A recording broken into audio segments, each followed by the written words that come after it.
Thanks a lot, Guy, for coming tonight and making it through the maze of the One Bangkok project.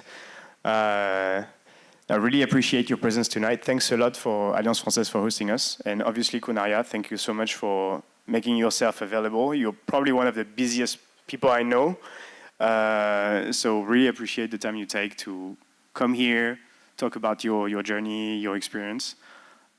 Just a few words maybe about French Tech and why we are doing this. So French Tech Bangkok is the Thailand chapter of a global community of tech entrepreneurs. We run these sort of events on a bi-monthly basis to try to bridge tech ecosystems, French tech ecosystems, Thai tech ecosystems, international tech ecosystems. It's a purely volunteer-based kind of thing. I have a real job. But it's a lot of fun. And we don't always have these events in this kind of very intimidating setting. But I think it's a great opportunity, first of all, to do something with Alliance Française. And the second is we also try this new format of having a fireside chat. Normally in the past we have had more like panel discussions kind of things, where it's a lot of fun, but the downside is that everything remains a little bit superficial. So I think this time around we have more time to grill one guest and ask them questions. So again, very happy to have you, Ariya, and I'm going to grill you in a few minutes. Okay, merci, Etienne. So just wanted to say a few words. First of all, sorry for being late. Traffic again. So I'd like to say a couple of words. First, as a president of the Alliance Française. So first of all, welcome all of you. Very happy also to welcome the French Tech as part of the under the building of the Alliance Française. And one thing I like to say, and a lot of people know or may not know. And not being not trying to be nationalistic, but when I first started my journey in the tech space, one thing that I surprisingly and very quickly realized is that there's loads of French people in the tech space, in the US, at Google, at any company you name it. I was like, wow, I didn't know that there were so many French people in the tech space, because usually they're not in France, they're outside of France, unfortunately, right?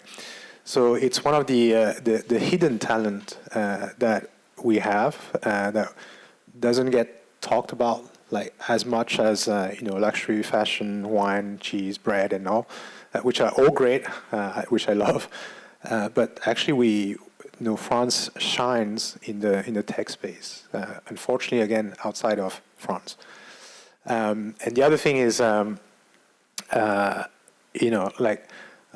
been in this space quite a long time, and agree with Etienne.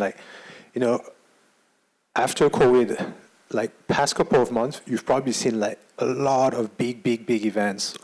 Last week was CTC. Some of you probably went. So right now there's a whole series of big events, which is good. It's coming back. People want to meet face to face, go to conferences and whatnot. But personally, I just like this kind of format, more you don't have to grill me, but it's more it's more a deep dive, and we can talk about specific topics where we go deep, as opposed to telling you you go from one conference to the other and we talk about the same stuff, and which mostly already, right? And that's not necessarily super useful. And currently, whoever is in the tech space knows that we're going through a funding winter. So I think there's a lot also to talk about. So tech stocks have been tanking. Well, recently they've been going back up. So it's been a bit of a roller coaster. A lot of companies were supposed to IPO. Thai stocks were meant to IPO this year, and all of them have delayed their IPOs. So there's a lot going on, which we can discuss. So again, welcome everyone. So agenda of this evening, kind casual discussion with Ariya for the next 30-35 minutes. We'll leave some room for questions after the chat. As you know, and maybe Etienne, actually, if you have questions, we can even start with that if you want to. But I mean, we've prepared questions just to warm up the room. But I think the session is really like for everyone, for you guys. So if you have like specific questions, we want the session to benefit you, right? But if you don't ask questions, we have, we've teamed up already.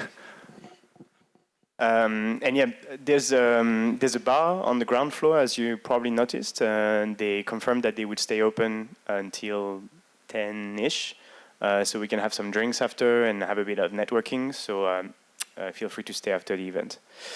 Okay, Ariya. Let's start. So you were born in France, educated in France, computer science, if I'm not mistaken, mathematics. Yes. Then you moved to Thailand. You were educated in London. I went to London after that. Right. Yeah. You were in London. You worked in Eastern Europe, if I remember. Yeah, correctly. I worked in Romania. So my first job was France Telecom, so known as Orange. So I went to Romania to launch the first mobile operator in Romania. And for those who are familiar, I was what do you call this today? We used to call that CSN.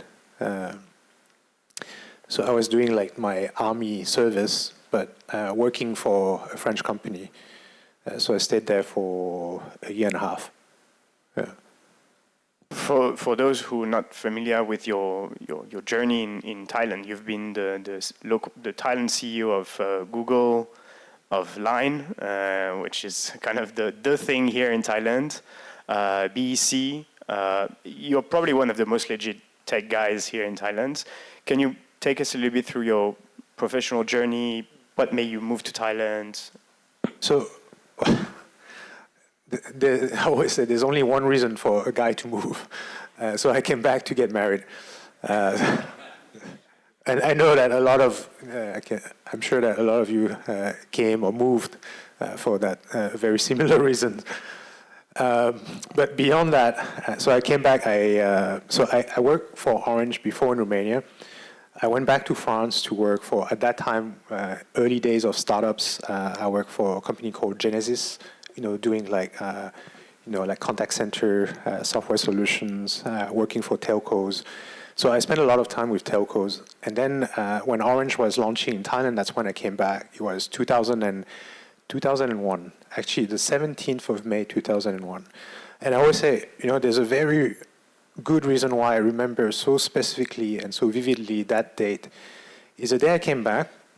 So you have to realize I look Asian, I look Thai, but I was born in France. I had never studied, I had never worked in Thailand ever before when I came back on the 17th of May, 2001. So first day I arrive, in the afternoon, I go straight into a meeting. And at that time, we were about to launch. We were about like 7 months to launch. And so I had worked with like software companies and whatnot. And,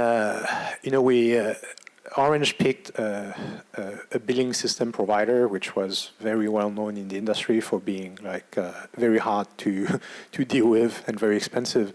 And so in the meeting room, we're sitting like probably like 10 people in a meeting room. And so I asked my first, I'm in the meeting, I listen and I ask like, so who picked this vendor? And the room went quiet, like completely quiet. I was like, oh shit, I knew I did something wrong.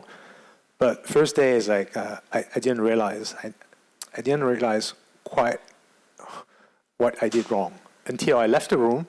The meeting ended and people were like, B, my nickname is B. B, you don't ask questions like this.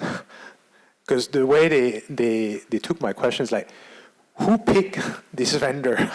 Who messed up, right? That was the way people felt about it. And so the room went quiet. So, which was a good learning experience, because on the first day back in Thailand, that was my first learning about the working culture. It's like you don't ask like straight questions like that. So I'm like, okay, I take note. So that's how I started my journey. And so I stayed 10 years with Orange/True. So when Orange backed out of the market, True took over. So I stayed all in all about 10, 11 years. And then I joined Google. And I joined Google at a very interesting time. I was at a point towards I joined Google in 2011. So start of 2000, if you remember 2009, 2010, what came up? Smartphones. And so you had iPhone, you had BlackBerry, you had first Androids and whatnot. And I was like, there's something happening. And you have to realize that before, the way we used the internet was on computers, right? Like back then, 70-80% of the traffic was still on desktop and laptops and whatnot. And then it felt like, apps are coming up, smartphones are coming up. So there's this thing that you call mobile internet, and you could feel that it's happening, it's gonna come, right? And so I felt like it was a good time to join Google to see what was going to change.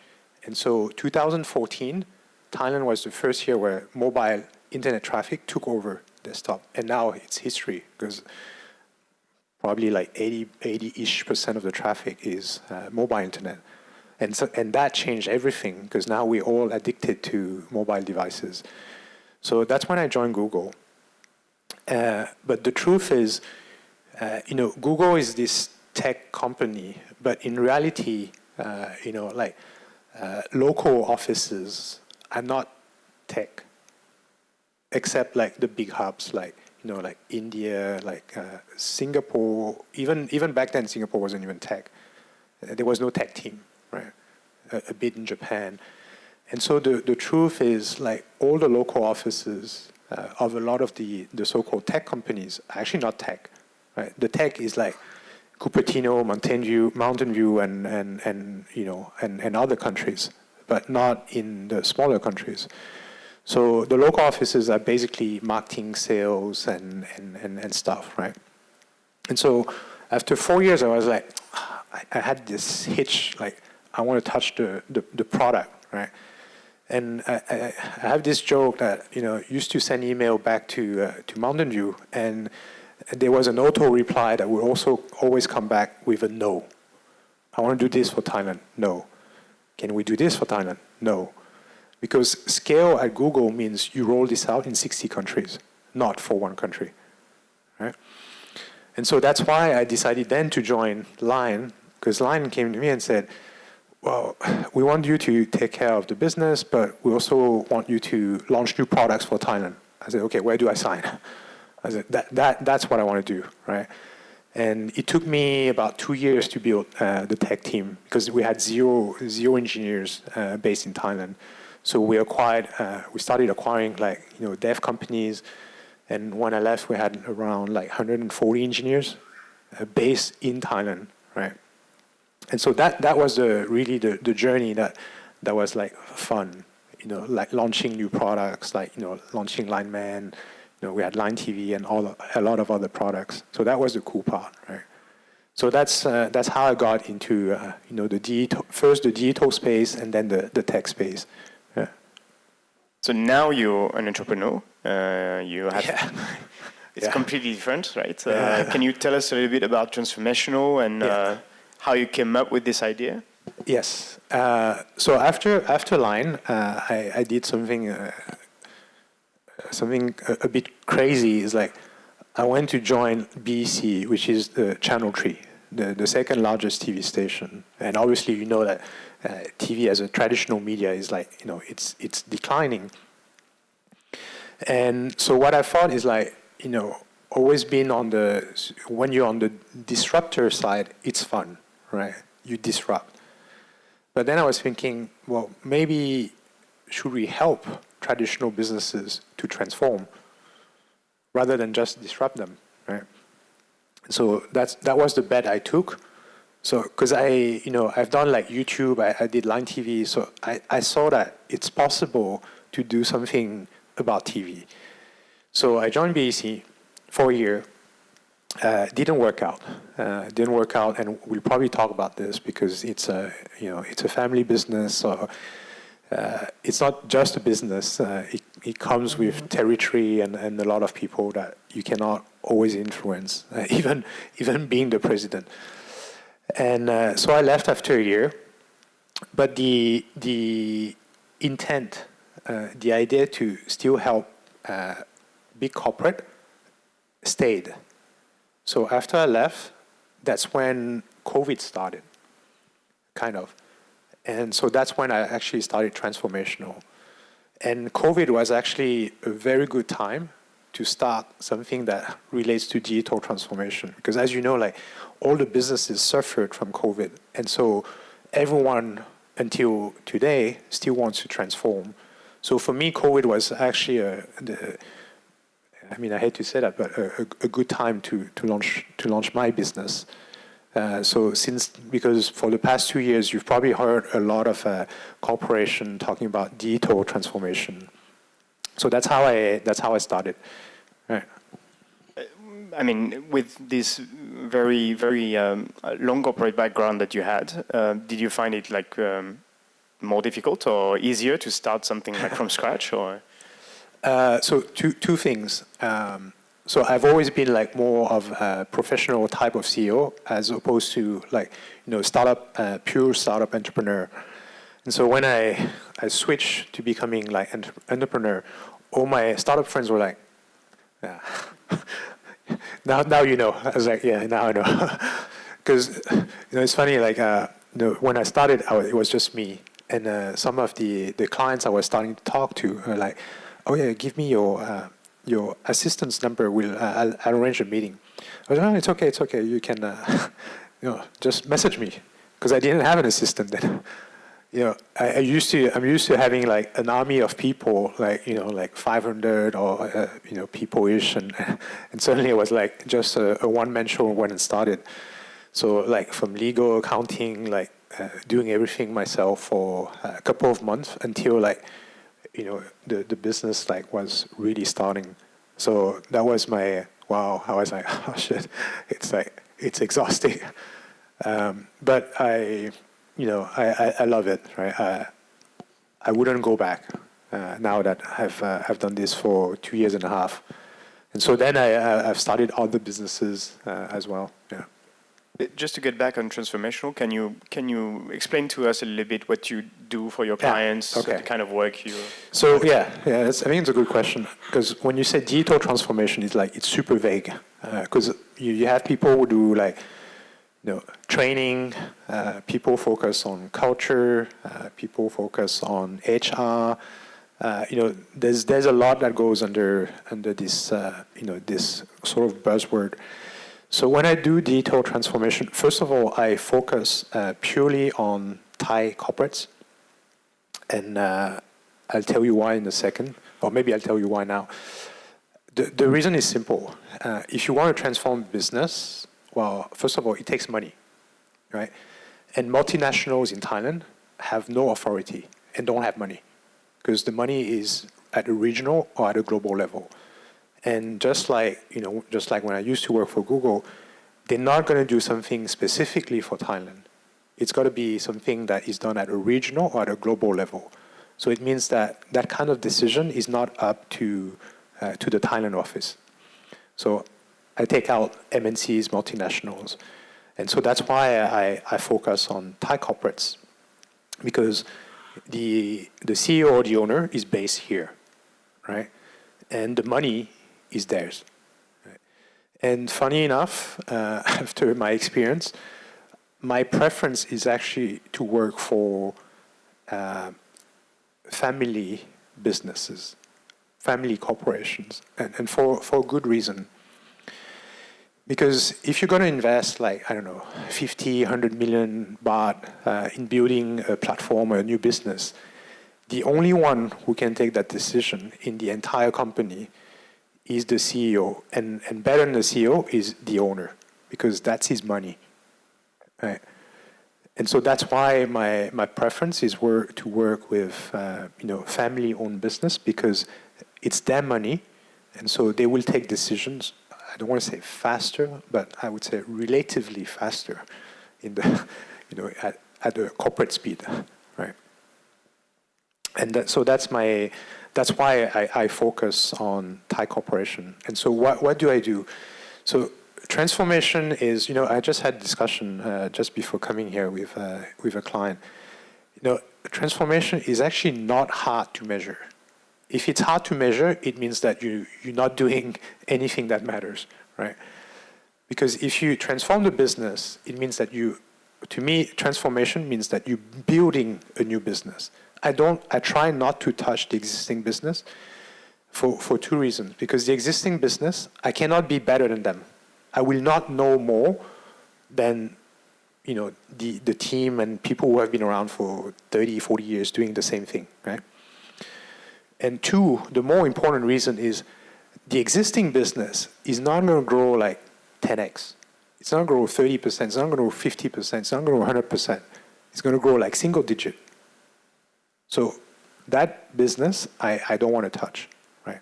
What I want to do is build a completely new business for my clients. And that can grow like faster, right?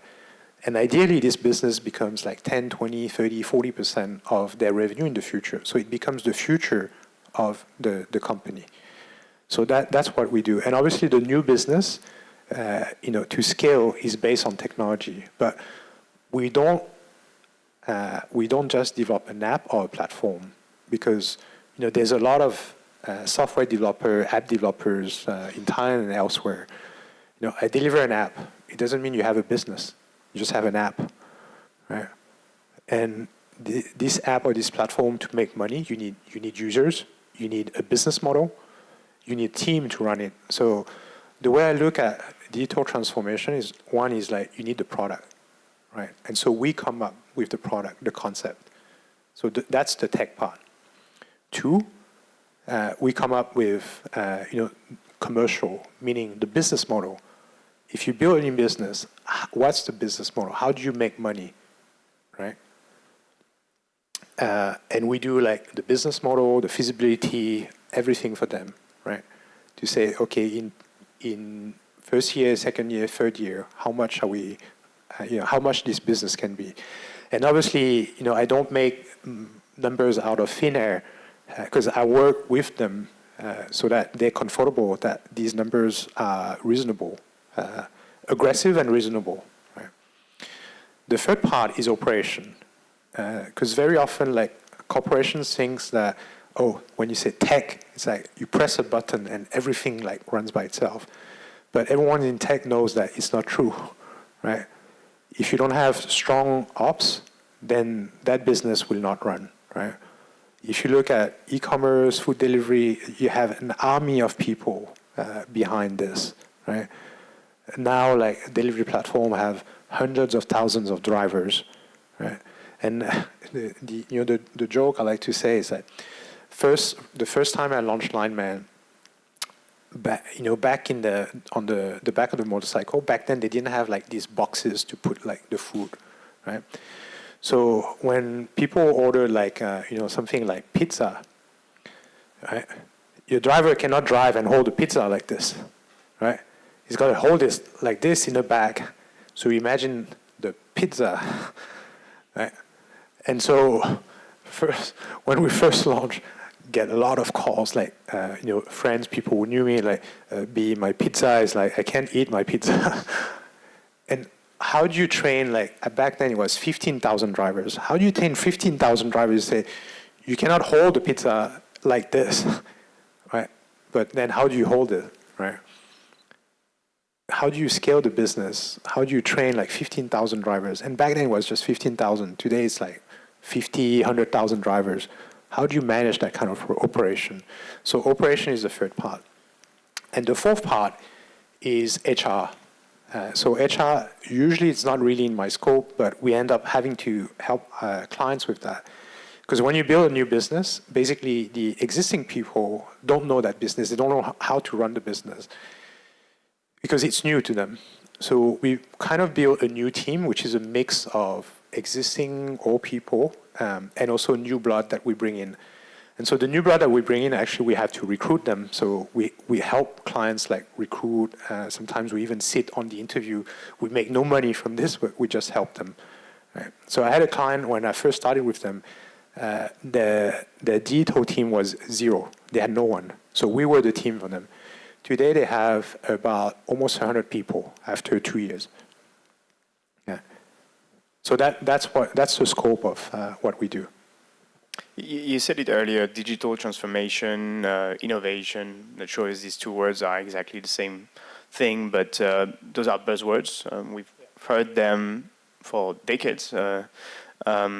What's normally the sparkle of these discussions with your clients? Is it because they heard that it's good to do something different, it's cool, or they're afraid, or they just want more money? I think there's a mix of everything, but again, like COVID was really a trigger to spark that thinking that we have to change. So which is the start. Usually, I like to work with clients that I want to do something, but I don't know what. That's the best brief because they're more open.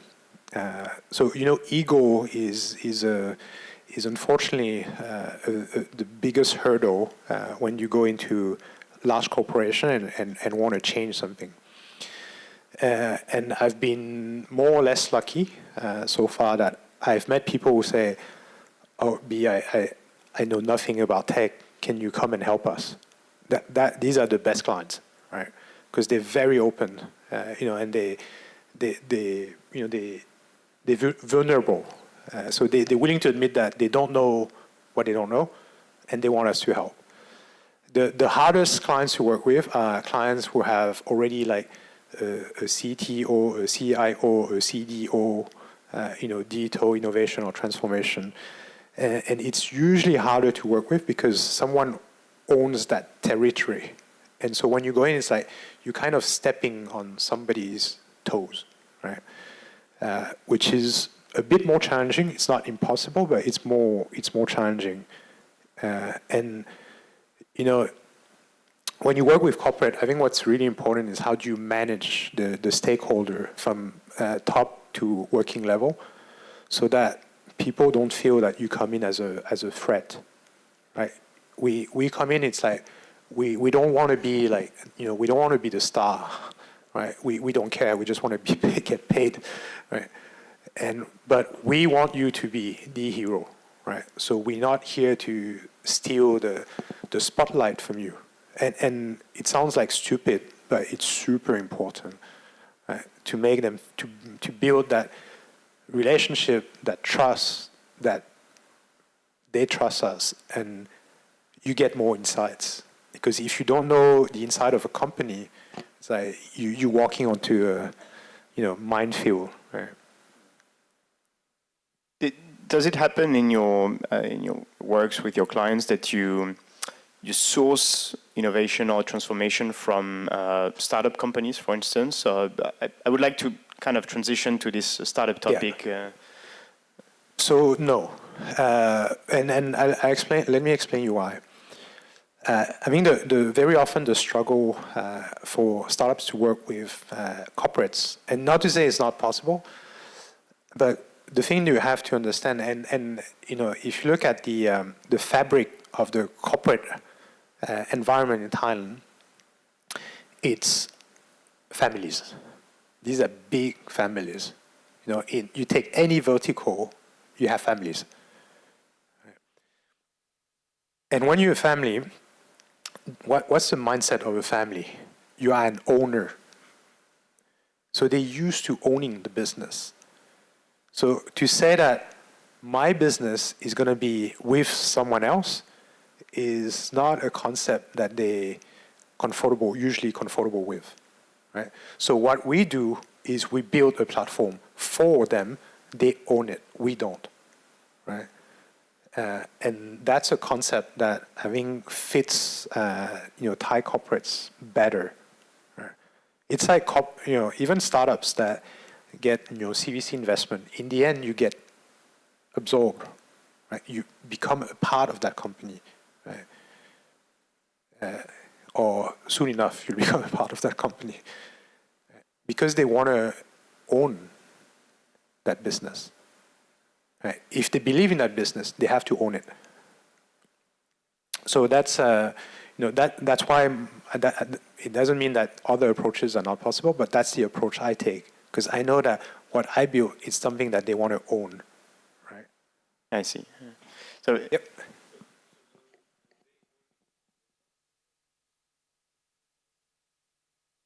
So we build, we operate, but they own it from day one. So we help them run.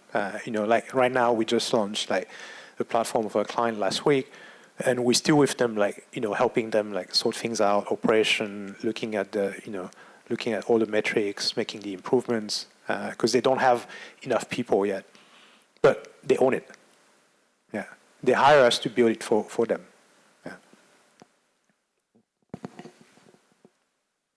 Yeah, I'd like to talk a little bit about the tech startup ecosystem in Thailand. You've been very active yourself in this space, being a startup mentor, investor. You are at the board of several startup companies in Thailand. How do you see the situation now compared to what it was 5-6 years ago? Yeah. So maybe to pick on what I was saying earlier. So Thailand it's a very corporate country, but it's also a family-based corporate country. And so what it means is that if you look very carefully, you'll see the big difference between, let's say, if you take Thailand and any countries in Europe or the US, you pick any vertical, it's not competitive. What I mean by this is you pick number one and number two, the two of them are probably like 60 to 80% of market share. You take the two banks, you take insurance, you take real estate, you take whatever. It's like 1 and 2, right? So it means that it's not that competitive. Right? They're not like at each other. So when you go inside, if you're a startup, you're going a bit against giants. Right? You go in against someone who has like 40, 30, 40, 50% market share, right?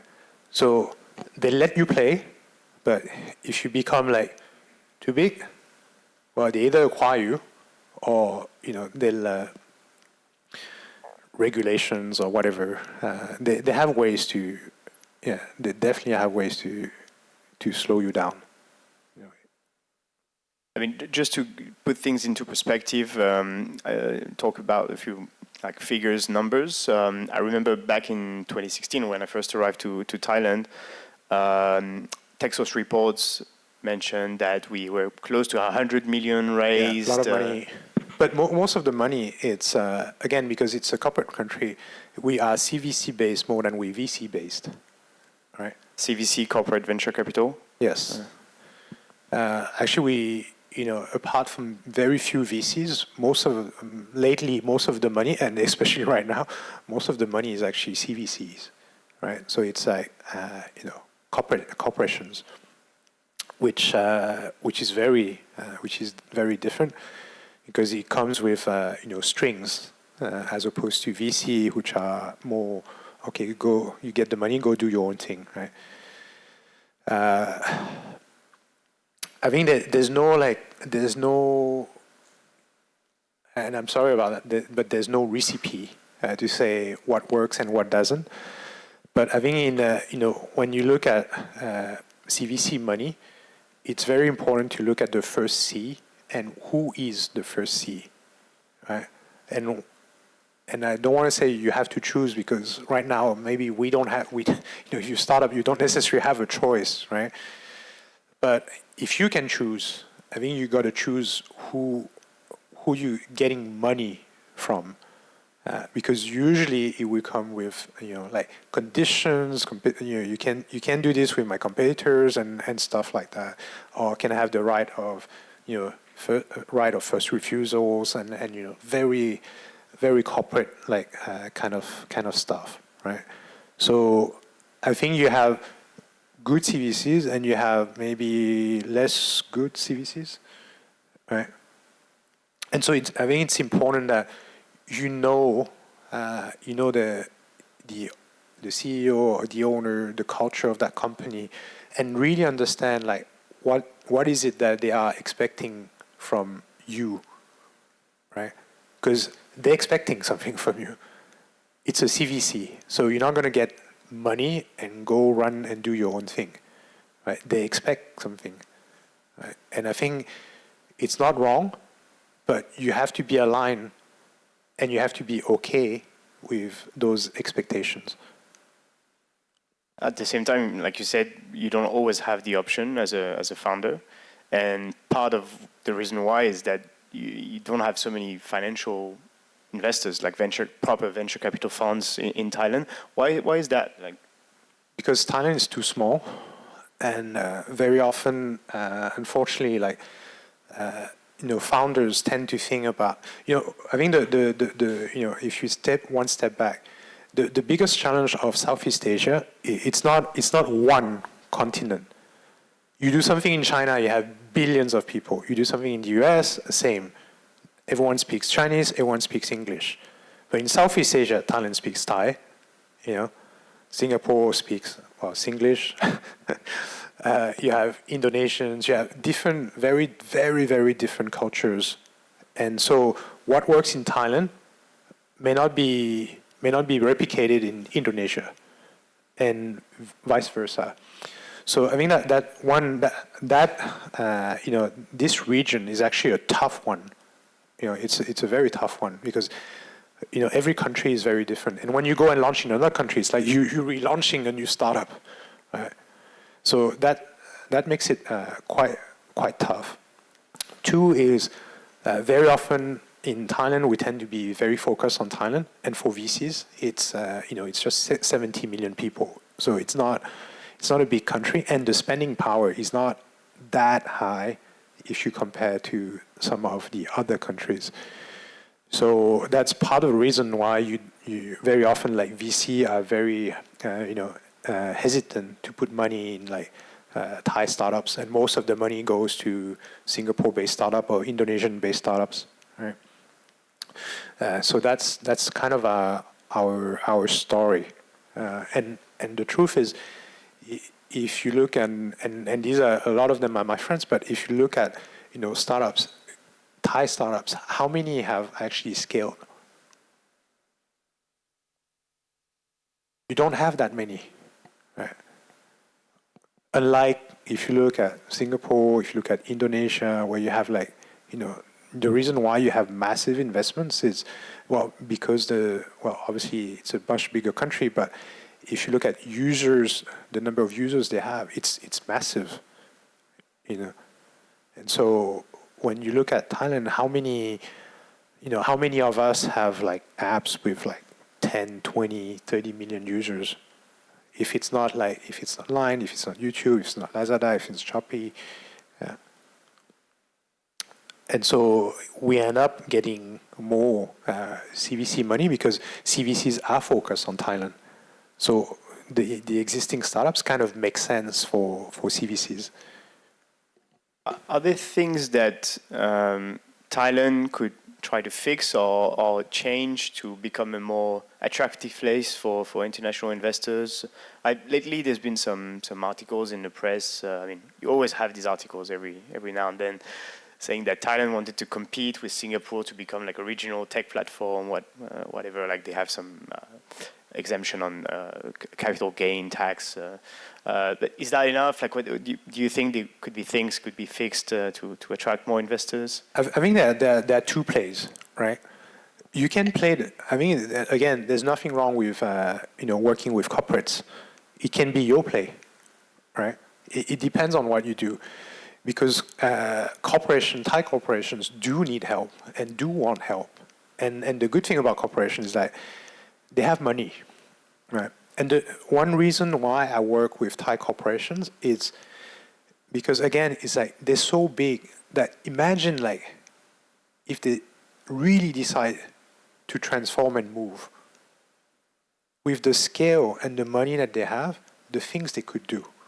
Right? But what they don't have is the understanding of tech, the talent, and so you could debate that because right now they've invested a lot in acquiring talent. but they have the channels, they have existing customers, they have existing outlets. So they have assets that can make them very competitive if they decide to move and use technology. And if you think about it, like a lot of the startups are actually trying to disrupt them. But today, while they're struggling, imagine they make these investments, right? They decide to do it. What happens? So I think if you want to play that card, then you can bank on them, and you can become a part of that new business that they're trying to build, or eventually go to them and say, I'll run that new business. I'll build and I'll run that new business for you. That's an option, right? I think that's one play, and I think there's room for that. But it's just going to be, for you as a founder, it's going to be a different path, right? In the end, you're going to be a part of that corporation with more or less independence. So that's up to you to negotiate. Then if you want to go the path of like more of the regional startups, then that's harder because you have to prove that you can scale your business beyond Thailand. And actually, one thing that my personal, let's say, suggestion or recommendation is don't pick Indonesia, right?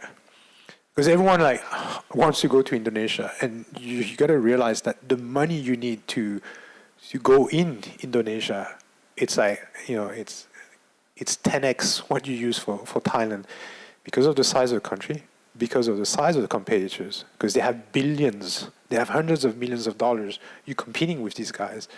And so when you go in, it's like, you better be ready for that fight, right? But if you're not ready, you have alternative, like, like countries like Vietnam, Indonesia, 200 million, but Vietnam, 100 million people. It's not a small country. So you have some options. I mean that's something deciding the next country you want to penetrate. I mean it's a very careful decision that you have to pick. If you want to go to Indonesia, you just got to be quite heavily funded, in my opinion. Right? Not to say it's not possible, but you got to be ready to pick up that fight. Right? As I said earlier, you're also an investor yourself. Can you tell us a little bit like how you see things from this angle? Yeah. What kind of things you invest in? What are you looking at? So I've invested in around almost 10 startups.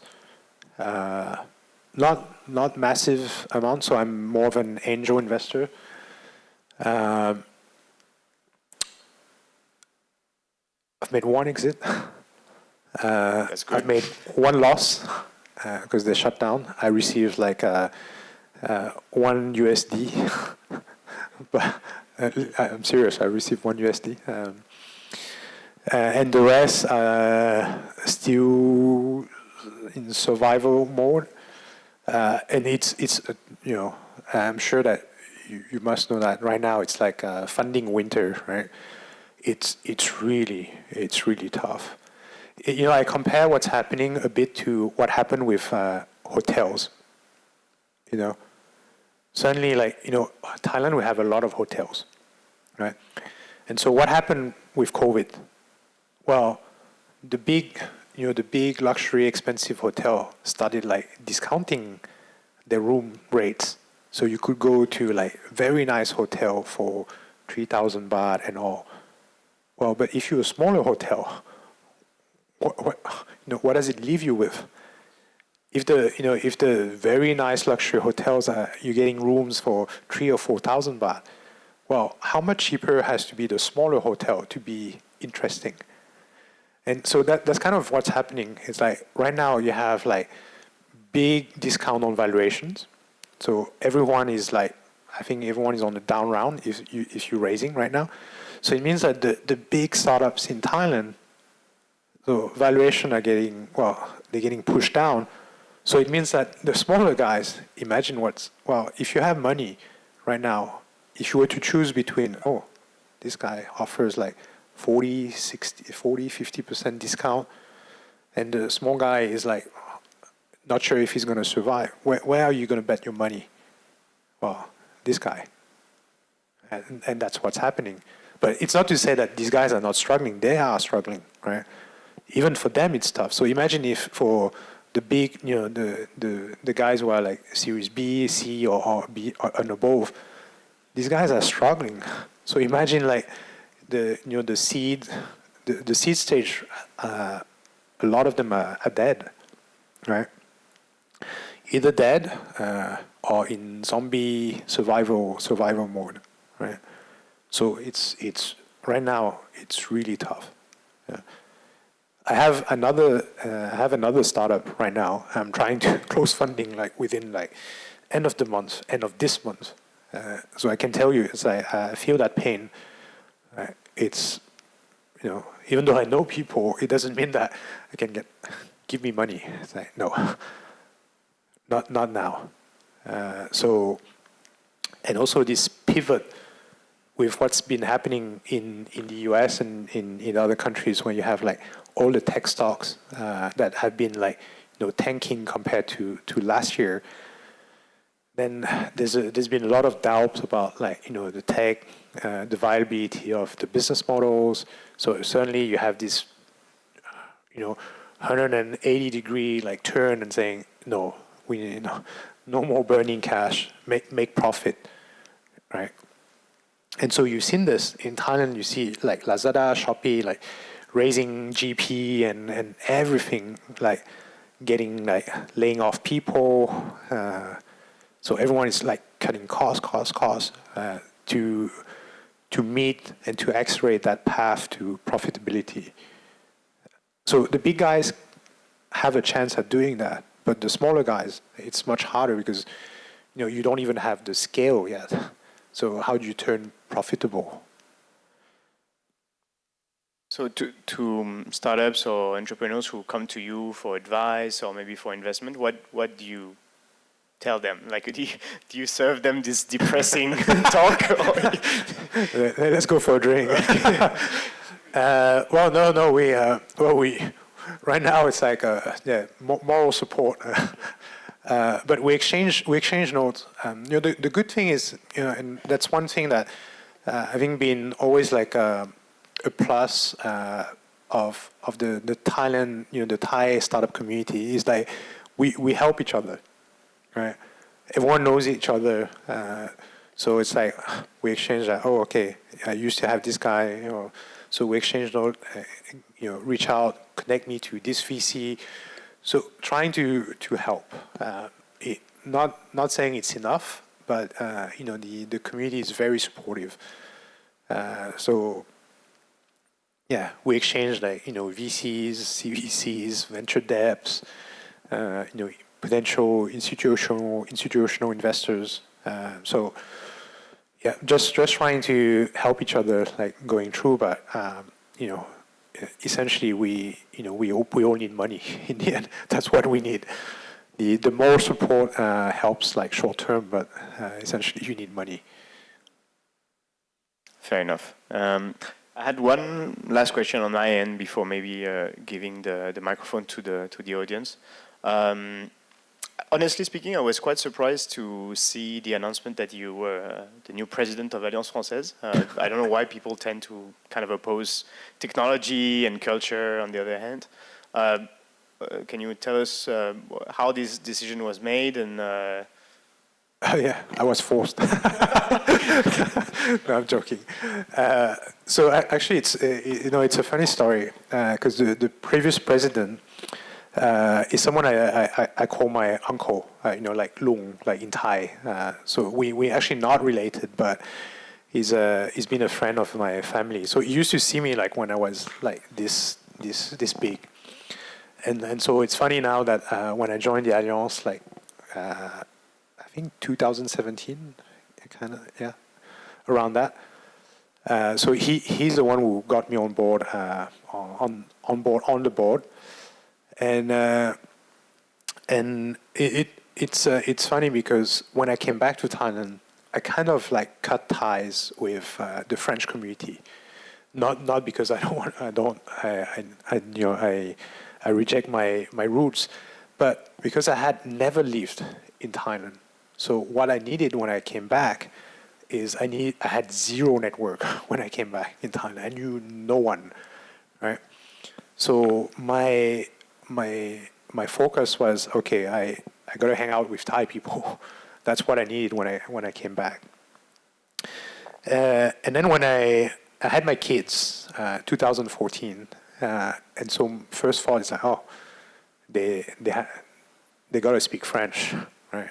So starting to speak French with them, and then the opportunity came up to join the board of the Alliance. It kind of, it all makes sense. So that's when I sort of reconnected with the French community, the embassy. We met like back then.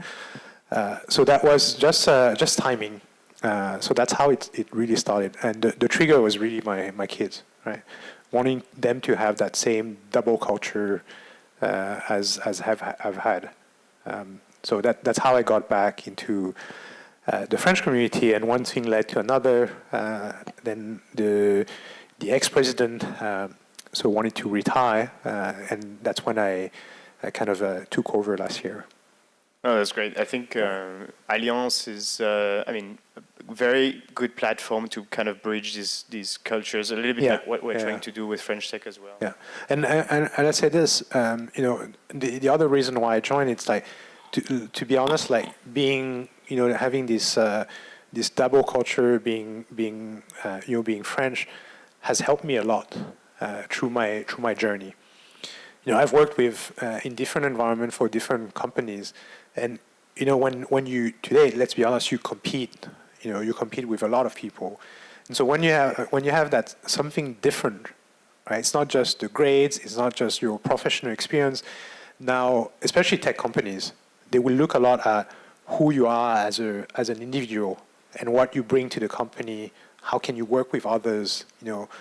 And so your I would say your EQ or your personality, they put a lot of importance on that. And so, having that something that differentiates you from others has been quite helpful in my career. And so that's why I feel that joining the Alliance, I also want to promote the fact that I think having a multicultural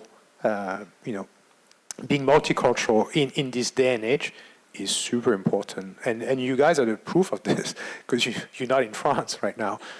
And I guarantee you that I'm quite sure wherever you go, these years in Thailand will be something that will play in your favor, right? As opposed to someone who's never been out of the country. Right? Brilliant. Thanks a lot, Ariya. Maybe questions from the floor? Yeah. Hello. I'm also multicultural. I'm called Napoleon, but I'm not French. So I have a question, because I didn't hear the beginning, is you're French, right? Oui. Okay. So going back to comparing Thailand and France, for a long time, the startup community in France couldn't get out of France, right? They were, because they were francophone, and I know a lot of the founders spoke English, but their technology was for the French community. But some of them, as we hear through the French tech gang, have managed to do that, break out of France. Is there not a similarity you see between Thailand and France? Similar sized population? Yeah, exactly. I don't know about the food, but similar attitudes in some ways. True. Do you see similarities in terms of technology? Yeah. Breaking out of, growing homegrown, then breaking out of your country? I think it's, I personally, I do see a lot of similarities, like same size, similar population, the love for food, very chaotic countries, both, no discipline whatsoever on both sides. So there's actually a lot of similarities, culturally as well. And as for breaking out, I don't want to discriminate, but you have if you look at the founders in Thailand, you have usually two types of founders, or maybe three types. One are foreigner-based founders, so people like yourselves. But amongst the Thai people, you have Thai founders, and you have Thai born and bred in the US, Australia, UK, and whatnot. And again, I don't want to discriminate, but you do see a very different approach and mindset and ambition.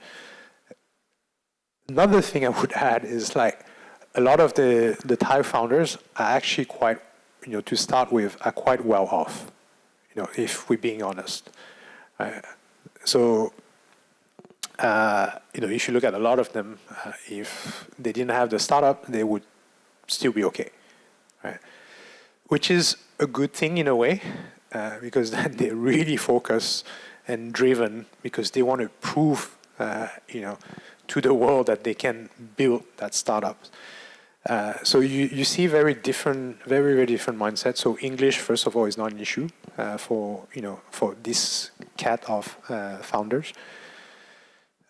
Usually seed is not an issue because family money or personal money. So that helps because you jump that step, right? And then you can go into like building, not to say they don't worry about money, but maybe a bit less than the other category of founders. And I think you have like you can see that, right? If you look at who are some of the successful founders in Thailand, so you have like the Sivorakun brothers, so e-commerce like X and Sogo and whatnot. So they're three brothers. They barely speak Thai. They do speak Thai, but they're much more comfortable speaking English. Right? They have a very entrepreneurial mindset.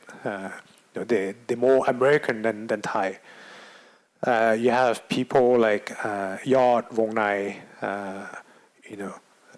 similar, very driven. Who else you have? So if you look at these founders, I think they have a slightly different DNA. And so I'm not saying that all Thai startups are very and solely focused on Thailand. I'd say the majority, but a lot of these guys are doing quite a I don't want to say quite a good job because right now no one is doing a good job. But they're at a stage where they've I think they're amongst the top startups that we have in Thailand. Right? So I'm not sure if it's a similarity or not, but I can tell you the DNA of founders that I see who are more like entrepreneurial, more aggressive, usually tend to be like people who have studied abroad, So that's a big difference in the way they think.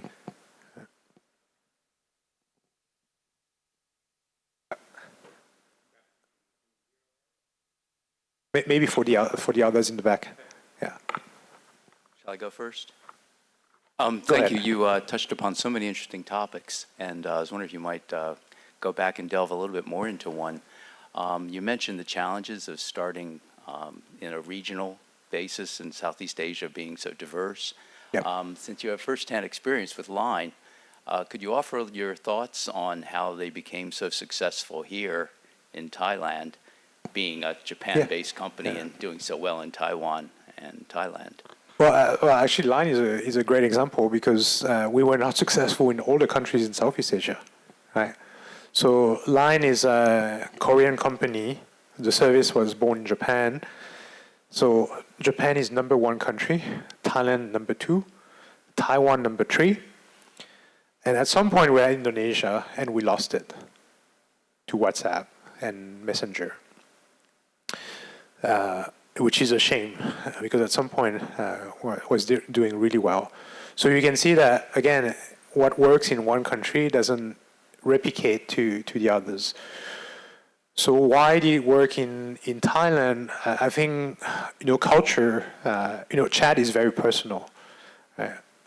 It's not functional, right? I mean, it's functional, but it's not like e-commerce. It's not. I mean, it's not transactional. There's an emotional side to it because you communicate with people. And the thing about Thailand is like the way we communicate with people is kind of more, I would say, more informal than in other countries. Like in Indonesia, they use Line for friends. For business, they use WhatsApp. They made the difference because, well, stickers, they look childish and whatnot. But in Thailand, we don't care, right? It's like, we actually like that. I remember someone at the embassy, the French embassy, when they arrive, they receive a sticker from a minister in Thailand. They're like, yeah, that's normal. That's normal. And we're okay with that. Right? But again, it's like, it's really like, it's very cultural, right? And the other thing that really, the way I explained why Line was so successful in Thailand, again, culture. You remember my example when I asked the question, who chose that vendor, right? We're not confrontational. So the way we communicate is subdued. Like, simple example. If I like this girl and I have a line, I'm not going to tell her I like her. I'm going to send like a brown sending hearts. I didn't say I liked her. But if she picked the bait, I'm happy. If she thinks, oh, we're friends, yeah, it's okay. Of course we're friends. But I didn't say anything. Right? Or if I'm pissed off, I'm going to send like an angry brown. But it's not like I'm not screaming at you. I'm just like, I'm pissed off, right? But it's not violent, So it fits the Thai culture where we communicate in a way that is quite like toned down, right? We're not screaming at people, We're not going to tell you things straight to your face. So the communication through emojis or stickers works well with our culture. Yeah, that's why it works quite well. It's worked like really well in Thailand.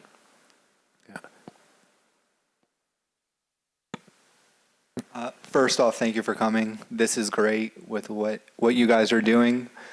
My question is a little background first. I'm doing software full stack development. I've worked with some startups. Now I'm working with clients on my own, so I'm seeing that side. I've seen some success in like e-commerce, but it's little. What's the one thing I can focus on over the next year to really see the greatest success as a startup founder or as part of a team? And then maybe if you could elaborate on that. Okay, I think that's a great question because it touches on some of the earlier question. So in Thailand, let's be very clear. In the entire company, there's only one guy that matters, right? Everyone else is like cannot take decisions. It's the CEO, right? And so when you work with corporates, and that's the biggest struggle for Thai startups, when they're young, you don't have the network and you don't have the connections. So you go in, it's like you're just a young kid.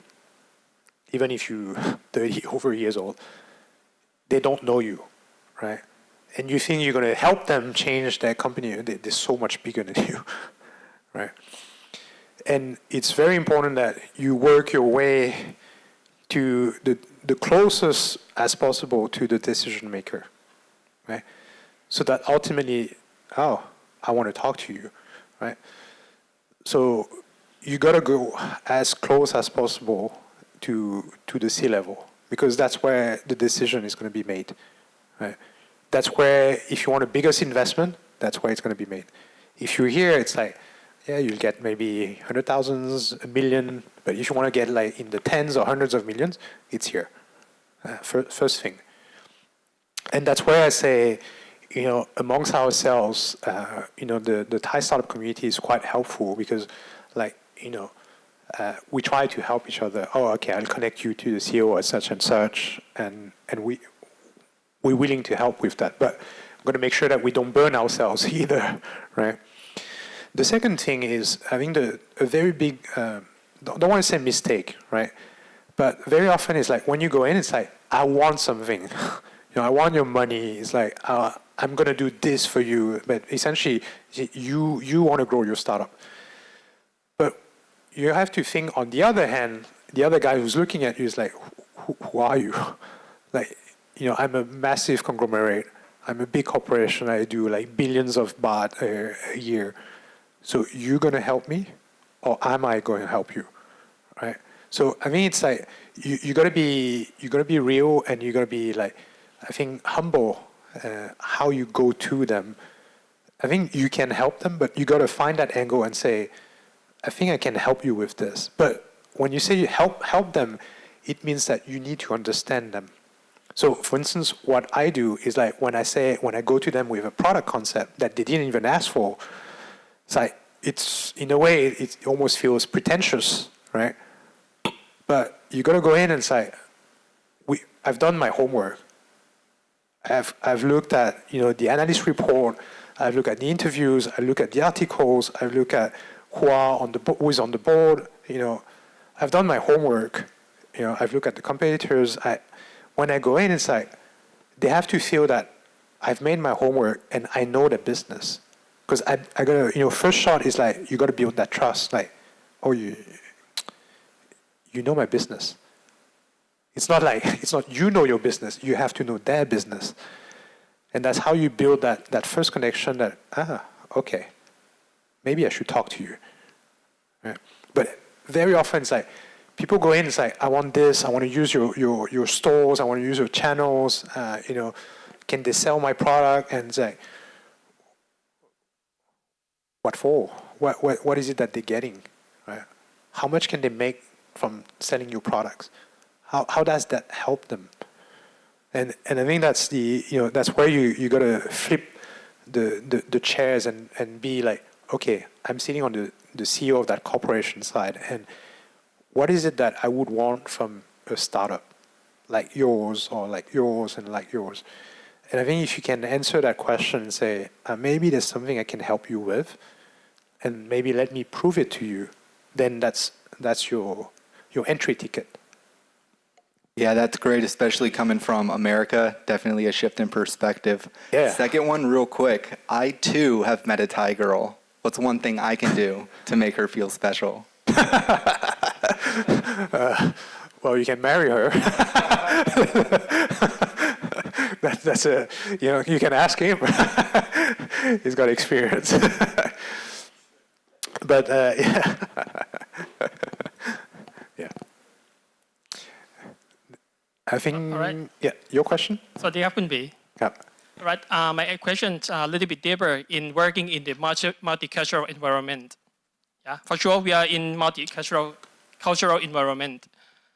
In terms of leading the transformations in the multicultural environment, would you give us a couple of the key takeaways, not only for the private company, for the corporates and the startups that you were also talking about before? Yeah. So I think it's not necessarily like when you go into a company, there's actually it tends not to be very multicultural. It tends to be like monocultural. There's one culture. And when I hire people, one thing I always tell them is like, I want the profile I look for are hybrid people. Hybrid means like on one hand they understand like the world of technology. Usually it's not the issue, right? Because I tend to recruit like tech people. But the other thing is I want people who understand the corporate environment. Because if you're going to work with corporate, you can't be pissed at them for being like so slow, for not getting it, for having to repeat yourself like 10 times and over again. You're not going to change them. That's how they operate. So a lot of times, like, you're a startup, you go like, I want to do things like super quick. Man, but they move so slowly. Hey, well, you're not going to change them. They are corporates. right? You want their money or not? Right? So the people I hire, I tell them like, you got to be able to work with them and not be pissed at them, right? But you need to be able to navigate that culture, right? So it doesn't mean like, no, we don't go in like kissing asses and whatnot, but understanding that culture, how they work, how they think is super important. And especially in an environment like people are not going to tell you everything. It's like you got to sense like, okay, I'm getting stuck. You know, or I call, like my team always like to say, I call them but they don't pick up. Say, well, don't be pissed at them, right? Ask yourselves why they don't pick up your calls. What is it that you can do that they feel like they want to pick up your call? Rather than being pissed at them for not like never answering the phone call. Think the other way is like, what is it that you can do that makes them want to pick up your phone call when you call them? So navigating that environment is more, it's a lot more complex. When you're in a startup, it's like all you worry about is like, I want to scale, I get funding, I build the product, I focus on customers. And you don't have that baggage, that culture, corporate culture environment that you need to worry about. But if you want to go in and work with them, then you need to understand. Who is who? Who doesn't get along with who? Who reports to who? Right? All these things, they're not written, but you need to know. Right? Guts, but also you go in. It's like you know some people. I always say like you gotta know who's gonna be your ally. Right? Who's the guy you're gonna make a hero? If we're successful, you did that. I didn't do it. You did, right? So who's that guy who's going to be like, supporting you, because when we make proposals, we go to the CEO, we go to the ExCom, but we don't go to the board. But everything that we do has to go up to the board. So how do I know that who's defending our proposal when it goes to the board? Because the CEO is not going to stick his neck on this because he's got a vested interest, right? He's going to be kind of neutral. But I need someone who's going in and who's going to help us push. And so I need to identify that person amongst a lot of other people. Right? So, understanding the people, the culture, the stakeholders in a corporate environment is super important. And I'm not saying it's easy. I'm not saying we get it right every time. It's hard, right? But like I said, it's like don't be pissed at them. It's like if you want to work with them. I have one more question before leaving the room. During the COVID time, you mentioned that it's your good time to start the transformation, right? Yes.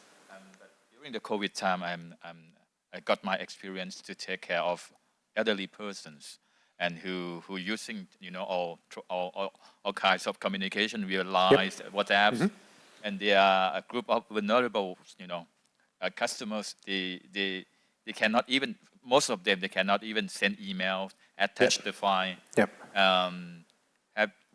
So one of my major concerns is the cybersecurity. We've been trying to talking about to digitalize everything.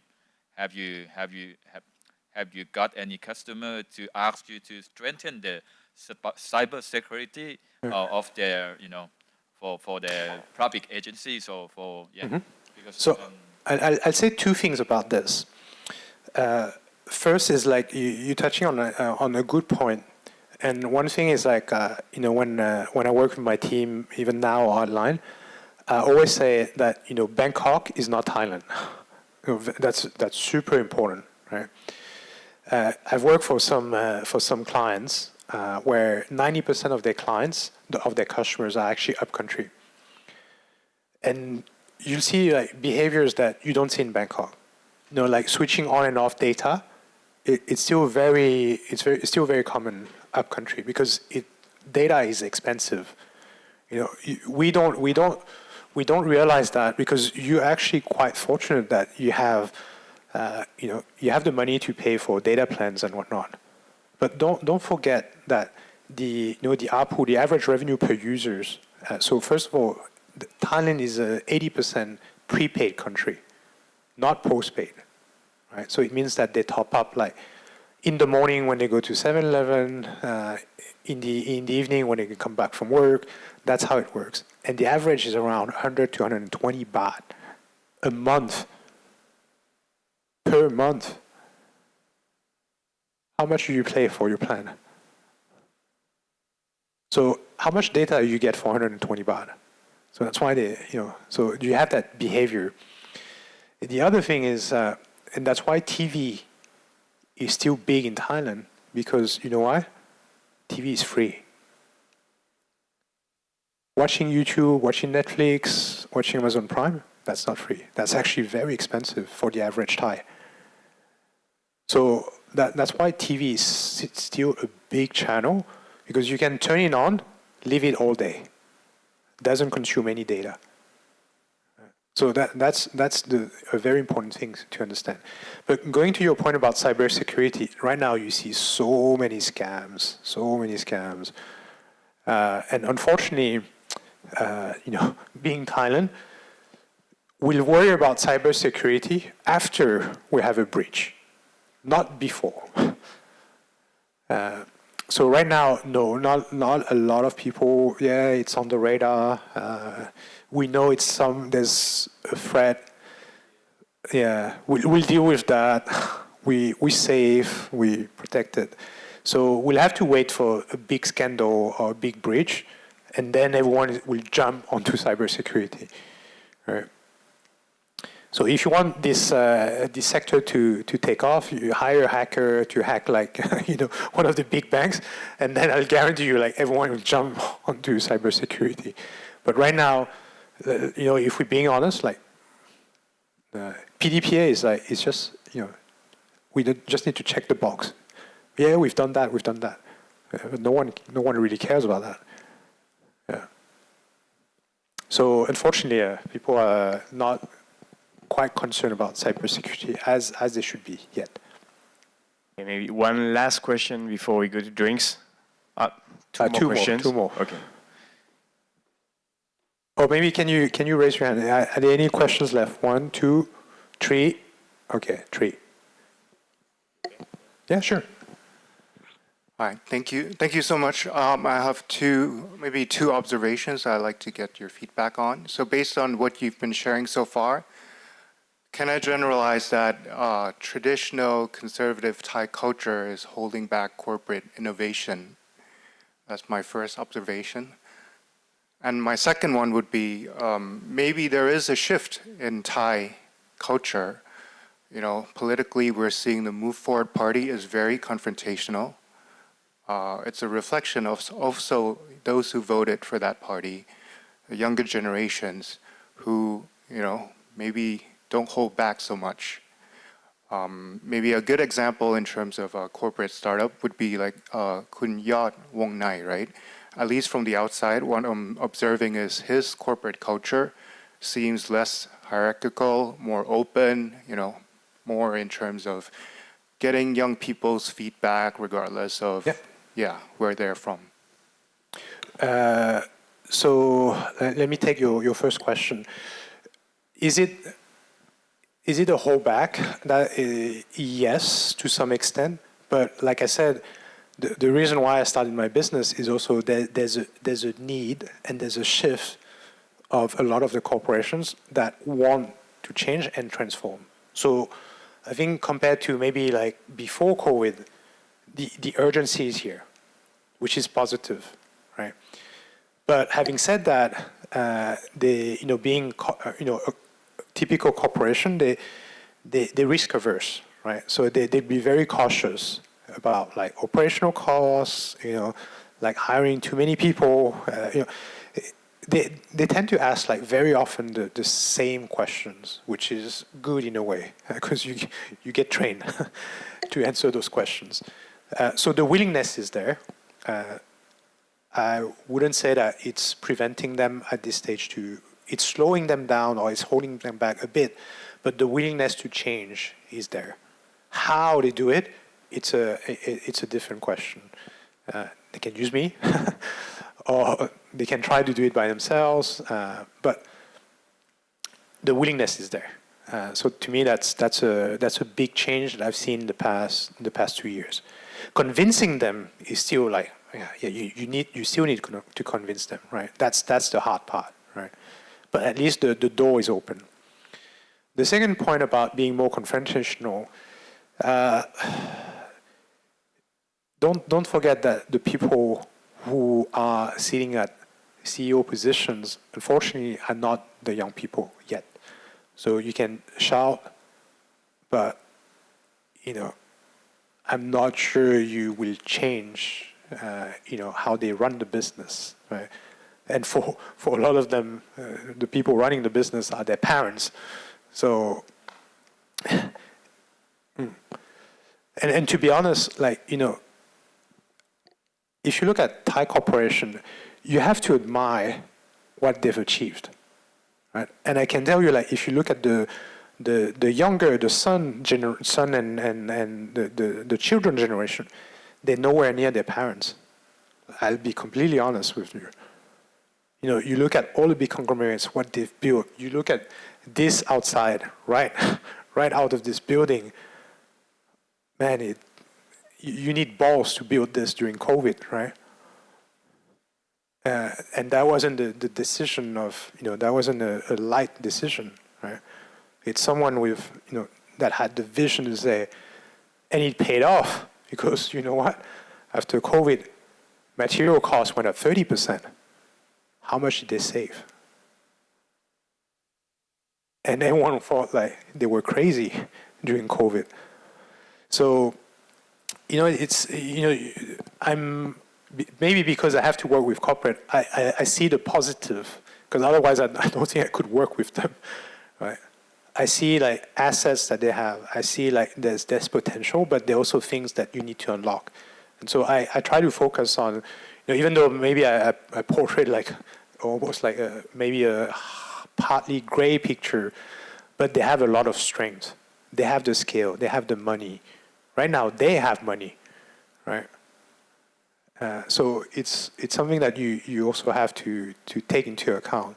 And so that's why I work with them, because I believe that if we can help them, wow, they can do some damage. Right? Yeah. Thank you very much for your time today. I think transformational is a really interesting business in the sense that you're providing a product as a service. And I'm wondering if there's ever any conflict that you experience or any trouble with simultaneously providing a service and a product to your clients. No, because I'm very clear that in a specific vertical, I only work for one client. You don't even have to ask for exclusivity. I won't work for two clients in the same vertical, because I don't believe that you can transform everyone in the same vertical. If you do it successfully, that hopefully we've bet on the right horse, right? So because even when everyone transforms, then no one wins, right? So I don't work with clients in the same vertical. But within your team, you have people that probably focus more on consultation, providing a service, and then building the product. Do you ever feel like serving your client and building the product for the same client creates conflict within your team?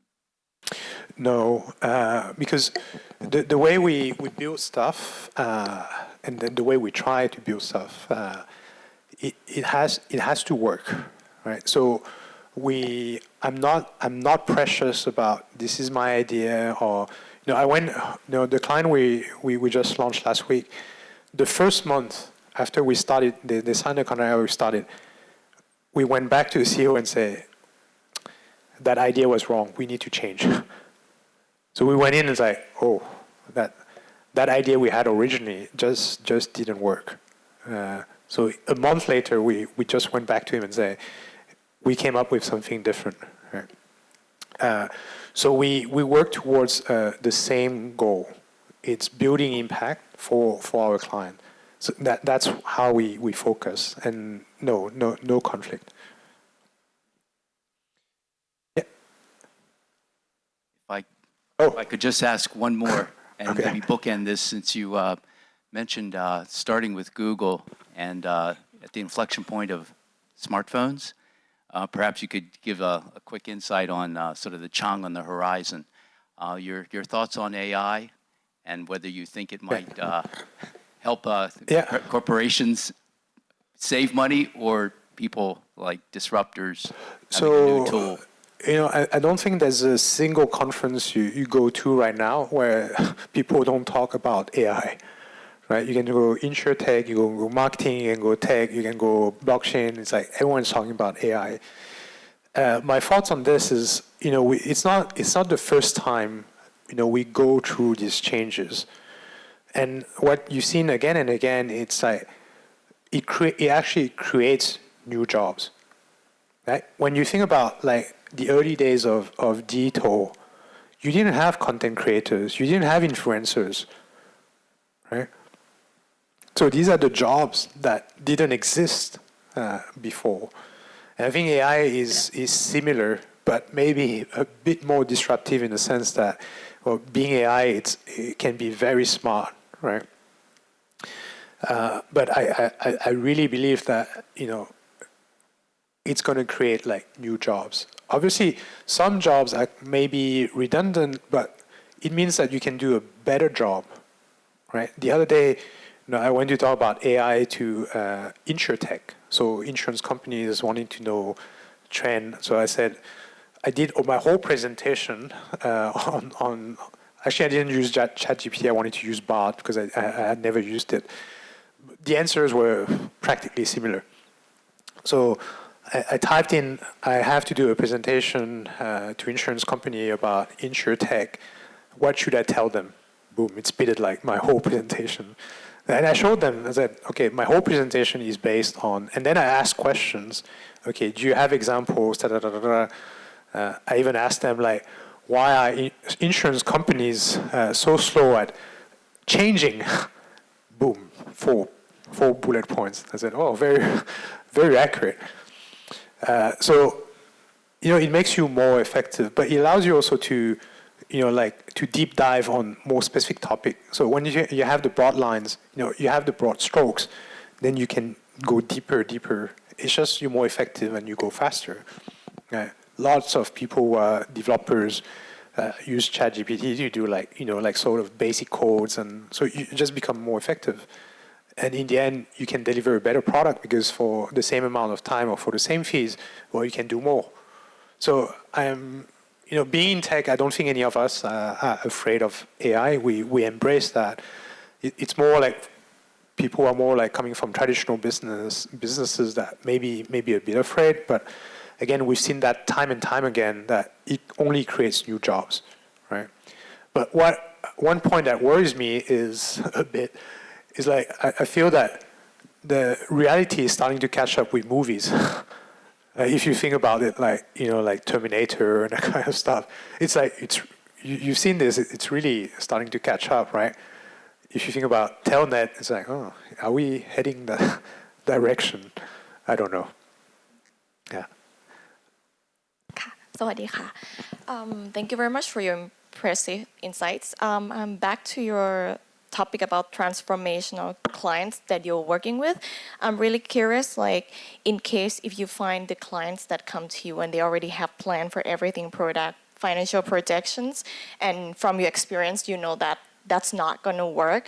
Like how would you approach with that clients? Would you focus on like telling them like fixing the product roadmap, financial projections, or customer segmentation? What would you start? And does that happen frequent in your experience?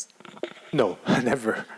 Because usually because what we do is like, I don't work based on clients' requirements, right? If they have requirements, I'm sure they can find someone better than me to do that job. I focus more on clients who I don't know what to do, or I have a direction, but I don't know how to execute that or make that happen. So I work more on that kind of client because it's more, there's more flexibility. I don't work like, for instance, I don't work based on TORs. So I don't bid against like others. It doesn't mean it's easier, right? Because it means that I'm pitching something that there was no budget for, which is harder. But if we make that happen, it's more fun and there's more impact. But it's harder. But that's the path I've chosen. Right? So there's no right and wrong, but it's just that it's my preference.